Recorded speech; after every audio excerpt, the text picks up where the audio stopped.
Bienvenidos, feliz sábado tenga cada uno y cada una. Una alegría muy grande mirarles de nuevo y escuchar las maravillas que el Señor hace por cada uno en esta semana anterior y en todas las semanas pasadas. En esta ocasión, hermanos queridos y amigos que nos escuchan y nos ven por el video, iniciamos una serie que nos va a llevar un buen rato, va a ser cubierta en varias secciones de mucha importancia. Es una serie de mucha importancia. Van a ver el por qué, dónde está la importancia de esto. Lleva por título La doctrina bíblica de la Iglesia. La doctrina bíblica de la Iglesia. El concepto de iglesia es uno de los conceptos que más tergiversados han llegado a ser a través de la historia del cristianismo. Toda clase de conceptos se han acuñado en ese término iglesia, y eso ha hecho que muchas personas se confundan en la comprensión de qué es iglesia, qué es la iglesia. Lo que haríamos en esta ocasión es dedicar tiempo a estudiar, según la Biblia, qué es la iglesia. No vamos a entrar aquí en las características de la verdadera iglesia, eso es serie aparte. Los que han podido seguir esa serie, que de paso no la hemos avanzado mucho hace buen rato, no le hemos agregado más, estamos en eso, pero no tendría que ver con eso, sino con el concepto iglesia. Lo que analizaríamos es eso, ¿qué es la iglesia? ¿Qué quiere decir la Biblia cuando usa el término iglesia? El término es eclesía. Ese es el término en el griego del Nuevo Testamento, eclesía, y se utiliza 115 veces en el Nuevo Testamento griego, en 115 ocasiones. Lo que haríamos en esta serie es analizar cada una de esas 115 ocasiones donde se utiliza el término iglesia, para ver ¿qué luz nos da ese texto para orientarnos en cuanto a qué es iglesia según la Biblia? ¿Estamos claros? ¿Qué es lo que haríamos? Iríamos texto por texto de las 115 ocasiones en las que se menciona, y a cada texto le preguntaremos ¿qué es la iglesia según este texto? ¿Ok? Al terminar los 115 textos, yo estoy seguro que algo habremos aprendido de lo que es iglesia, y que quedará mucho pendiente por delante, pero en cuanto al concepto básico, fundamental, que la Biblia da de iglesia, creo que tendríamos que tenerlo claro al concluir esta serie. Bien, vamos a orar entonces y pedir al Señor nos dirija en este estudio tan importante. Les invito a inclinar sus rostros y cerrar sus ojos para orar. Los demás que quizá estén mirando este estudio mientras van manejando o alguna cosa así, pueden acompañarnos en sus mentes, porque no pueden cerrar sus ojos, ¿verdad? Sería un desastre. Pero pueden acompañarnos en oración en sus mentes, o si están en algún lugar de trabajo, qué sé yo, igual pueden acompañarnos en sus mentes. Vamos a orar. Nuestro Dios y Padre Celestial, muchas gracias por el privilegio de tener acceso directo a través de nuestro Señor Jesucristo a ti, para pedir lo que necesitamos que nos suplas.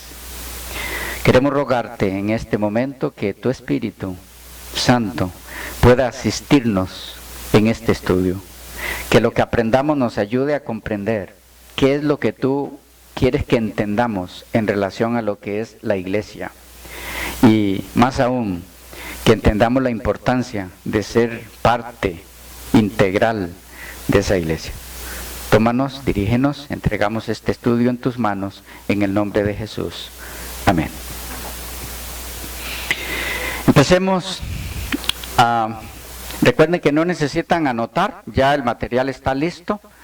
De algunos otros videos, otras series sí necesitan ir anotando, los que lo acostumbran, hacerlo como clase, mientras se termina de digitar el material y se los hacemos llegar, pero este ya está listo, está digitado en esta forma, se titula La doctrina bíblica de la iglesia, tomo 1, el término iglesia, su significado e implicaciones eclesiológicas, breve estudio del término eclesía en el Nuevo Testamento, por este servidor. Lo que haríamos aquí, con pocas variaciones, es compartir con ustedes exactamente lo que hemos puesto aquí en el papel. ¿Ok? Es exactamente lo mismo, con una que otra variación, algún detalle que se mencionará aquí que no estará en el texto. Tal vez aclararles también que hemos de leer aquí muchas declaraciones de eclesiólogos, personas encargadas de estudiar lo que es la iglesia. Este servidor no estará dando, cuando cite a esas personas determinadas, lo que dijeron sobre X aspecto del concepto iglesia, no estará dando necesariamente siempre el libro y la página, porque se hace muy tedioso, sino que quizá diré, fulano de tal dice esto al respecto, y entonces la fuente bibliográfica de eso, ustedes la van a tener aquí al final del libro. Aquí están todo lo que es la fuente bibliográfica, de dónde ha sido tomado cada concepto y demás. Hay allí varias notas, y entonces al mirar el video, si ustedes escuchan algo de este servidor, alguna declaración que dio, entonces solo van al libro a ver dónde es que está la fuente de eso, porque si no tendrías que estarles dando cada vez quién, dónde, qué página, y eso alarga mucho el estudio y no hace falta. ¿Ok?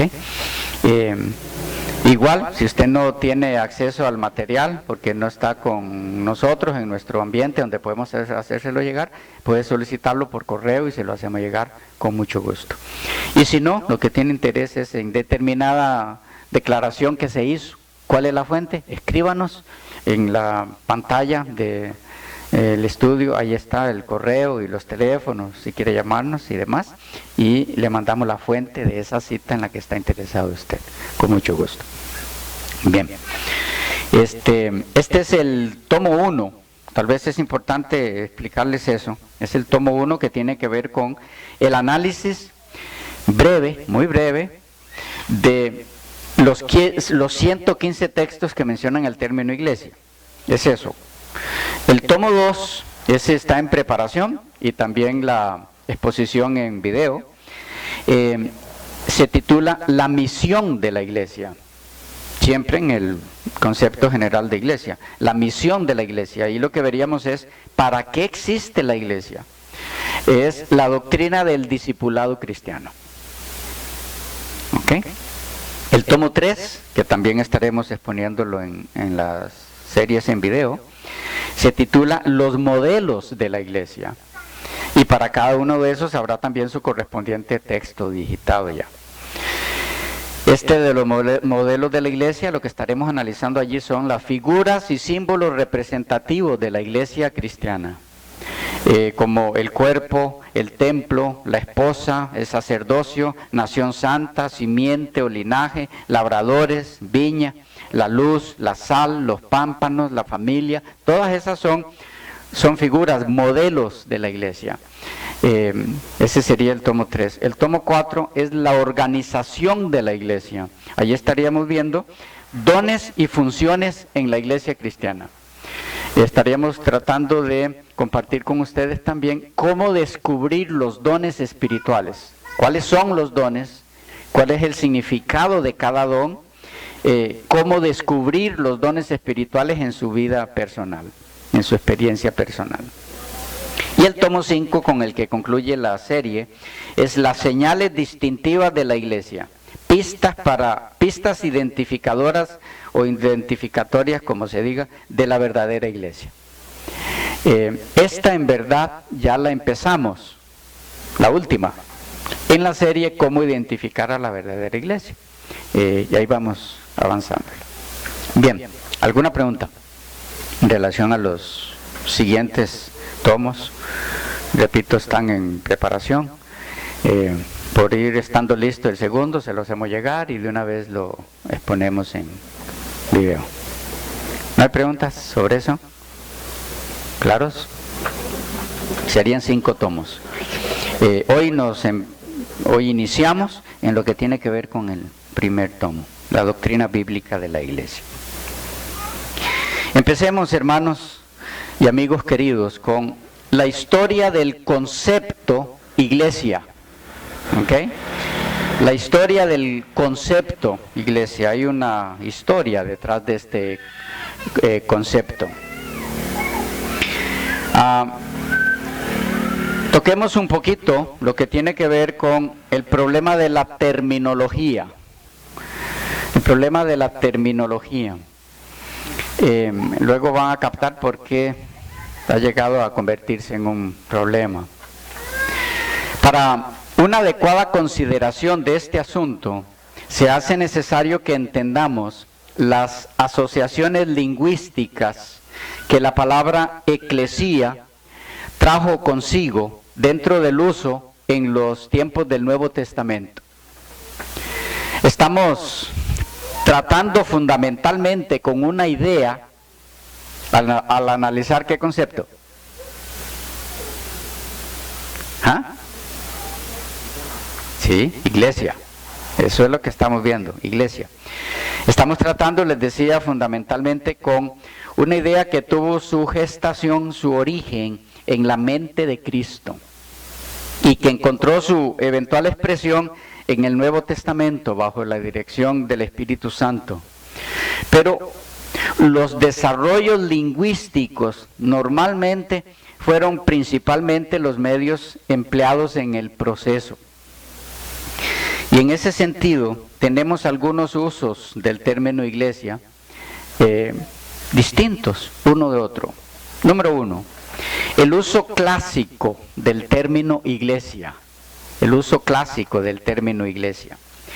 En el uso clásico, eclesía significaba una asamblea. Una asamblea. Derivaba de la combinación de una raíz y una preposición o prefijo griego cuyo significado era llamar hacia afuera. ¿Qué significaba? Llamar hacia afuera. Esta traducción literal tiende a dar un significado no muy exacto al término, un significado incorrecto. Porque la idea no es que la iglesia es llamada hacia afuera del mundo, como algunos insisten.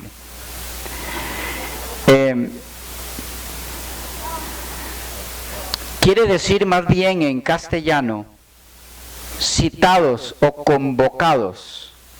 Bueno, el término ekaleim, que viene de eclesía, refiriéndose a los que se congregan, quiere decir llamados o convocados para un propósito. ¿Ven que hay diferencia entre ser llamados hacia afuera a ser llamados o convocados con un propósito? Hay diferencia.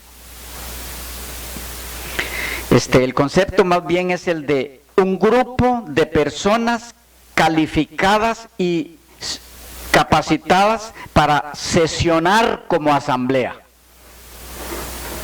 Luego vamos a ir viendo, según los textos que analizaremos luego, donde está el término, qué es lo que capacita a estas personas para funcionar como iglesia. Pero todavía en el uso clásico del término, eclesía, se usaba comúnmente con frecuencia a cuerpos representantes,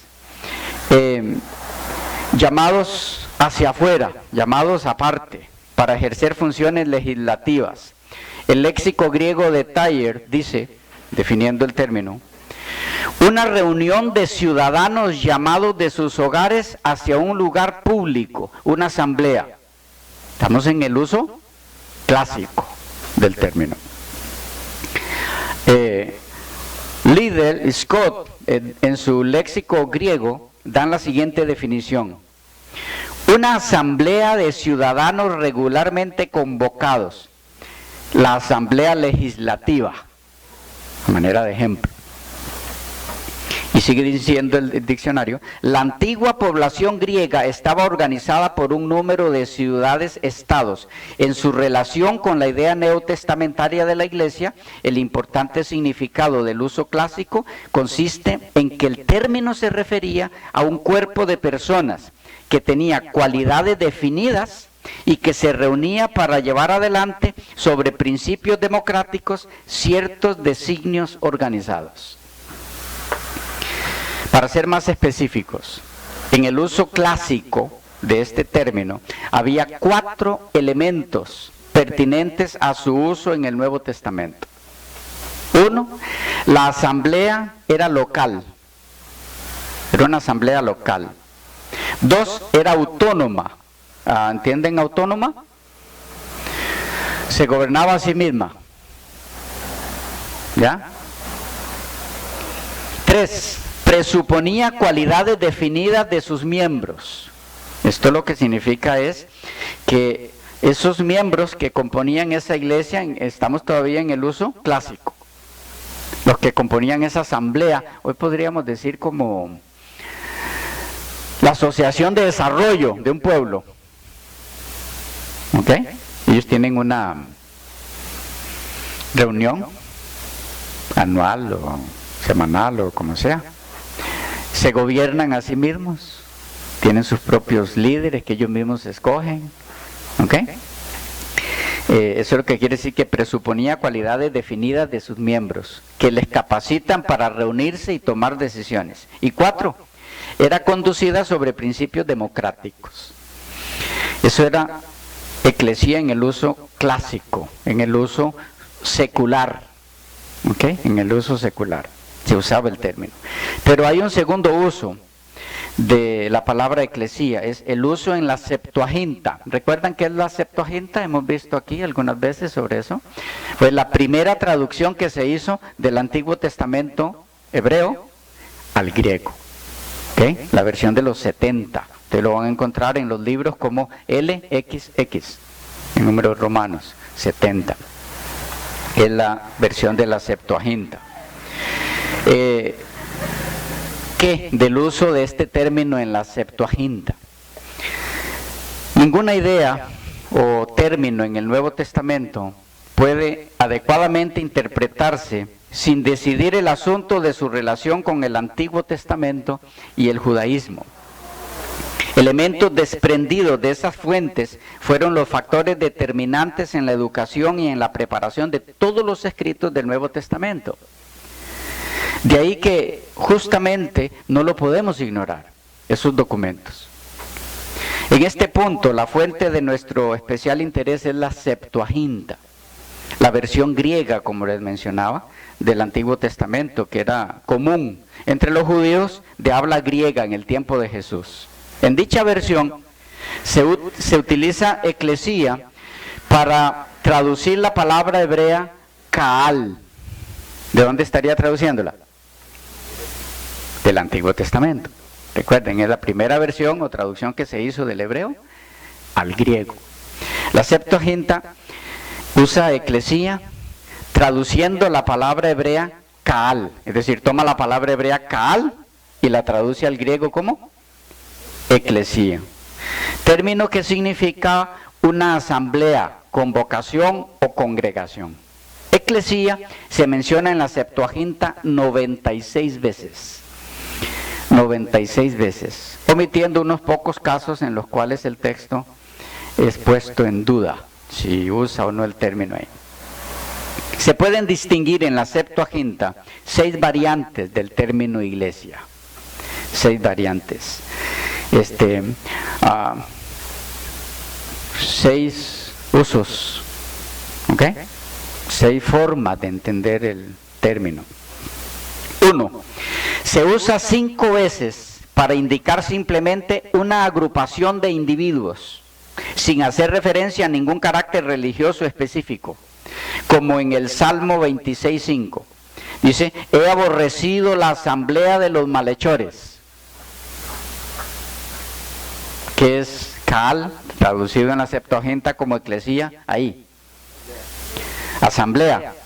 Y lo que dice el salmista es, he aborrecido la asamblea de los malhechores. ¿De qué está hablando? De un grupo de gente mala que se reúne con algún objetivo específico. ¿Ven? Segundo uso en la Septuaginta. 3 veces se refiere a un grupo congregado para un propósito especial. Como en el libro apócrifo de Primera de Macabeos 3:13. Ustedes saben que la Septuaginta incluye los apócrifos. El texto dice, Judas ha congregado alrededor suyo una multitud y una asamblea de fieles. Y en otro caso, en el mismo sentido, se usa en el texto del libro bíblico, Segunda de Crónicas 25. Aquí vuelve a aparecer como asamblea, pero aquí la referencia es a asamblea de fieles. ¿Ok? Lo que quiero que vayan captando es que el término se utilizaba tanto para situaciones seculares como religiosas. ¿Ok? En 2 Crónicas 25 lo que leemos es, entonces Josafat se puso en la asamblea de Judá y de Jerusalén, en la casa de Jehová, delante del atrio nuevo. ¿Qué querría decir ahí? En la asamblea de Judá se puso Josafat, en la reunión de Judá, donde estaba Judá reunida, la tribu ahí. Un tercer uso en la Septuaginta. En 26 casos la referencia se hace a una asamblea en una localidad particular para propósitos religiosos, ordinariamente para el culto, como en el Salmo 22:22. En medio de la asamblea, dice el texto, cantaré alabanza a ti. O en el Salmo 49, he predicado justicia en grande asamblea. Usted compara esto también con 2 de Crónicas 29:28, Salmo 68:26 y 89:5, va a encontrar lo mismo. Este uso aparece en la historia posterior de Israel, la historia futura de Israel, de aquel tiempo en adelante. Especialmente prevalece en la literatura producida entre los 2 testamentos, en donde de los 26 casos que hay, ocurre 10 veces. ¿Saben cuál es la literatura producida entre los 2 testamentos? ¿Qué? ¿Con cuál termina el antiguo? Con Malaquías. ¿Y empieza el nuevo? Bueno, con Mateo empieza a como estaban ubicados en la Biblia actualmente, pero no fue Mateo el primero que se escribió del nuevo, ¿ok? Está allí un poco peleado entre Gálatas, primera carta a los tesalonicenses, Santiago, por ahí andan. Pero entre los 2 testamentos se escribió todo lo que es la literatura apócrifa. ¿Ok? Los libros no inspirados. Hay 26, de los 26 casos que les mencioné, ocurre 10 veces en ese sentido. Hay un cuarto sentido. La mención más frecuente del término, estamos todavía en el uso de eclesía, ¿en qué documento? En la Septuaginta. No lo olviden, para que no pierdan el hilo. Les decía que la mención más frecuente del término en ese documento es para denotar una reunión formal de todo el pueblo de Israel en la presencia de Jehová, en cuyo sentido se usa 36 veces. 36 veces. En este significado, eclesía en la Septuaginta reproduce muy exactamente el significado típico del hebreo Kaal en el Antiguo Testamento. De las 120 veces en que se menciona Kaal en el Antiguo Testamento, ¿cuántas? 120 veces. ¿Y qué es Kaal? Es lo que ha sido traducido al griego como eclesía. ¿Ok? De las 120 veces en que se menciona Kaal en el Antiguo Testamento hebreo, 78 veces se refiere a la asociación de Israel como una nación. Cuando a esto le agregamos los 9 casos en los cuales el término se refiere a aquellos que regresaron del exilio, de los 120 tenemos un total de 77, o sea un 64%. Se puede encontrar un ejemplo de esto en Deuteronomio 9:10, donde dice: todas las palabras que os habló Jehová en el monte, en el día de la asamblea. ¿Lo ven? Ahí ha sido traducido como asamblea. Pueden comparar también Jueces 20:2 y Primera de Crónicas 3:12. Este uso del término, con la excepción de las 9 referencias a los judíos de la restauración, pertenece al período más antiguo de la historia de Israel. En quinto lugar, el quinto uso, ¿en dónde? ¿En qué estamos analizando el término? En la Septuaginta, ¿ok? En la Septuaginta. El quinto uso que se hace en la Septuaginta. En 7 lugares se designa a Israel en un sentido ideal, como la posesión peculiar, especial de Jehová. No sería exacto decir que este uso se refiere al Israel espiritual, ya que indudablemente significa la nación literal, cuando se aplica a ellos el término ahí. Tampoco se puede propiamente describir como la iglesia hebrea, porque Israel era una nación y no un cuerpo eclesiástico.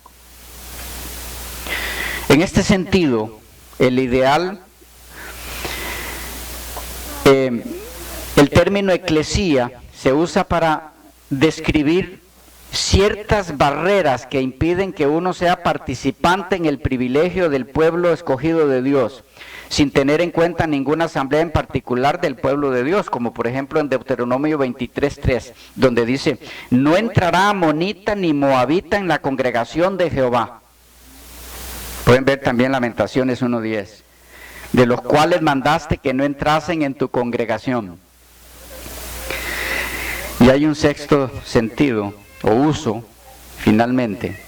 Les decía que eran 6 en la Septuaginta, 6 usos del término eclesía. El sexto, en referencia a los fieles de Israel, ya mencionados, los que regresaron del cautiverio babilónico. Ahí estaríamos hablando de el remanente, como en Nehemías 8:2, donde dice: y el sacerdote Esdras trajo la ley delante de la congregación. Ahí está. ¿Dónde está eclesía ahí? Congregación, que es lo mismo que asamblea.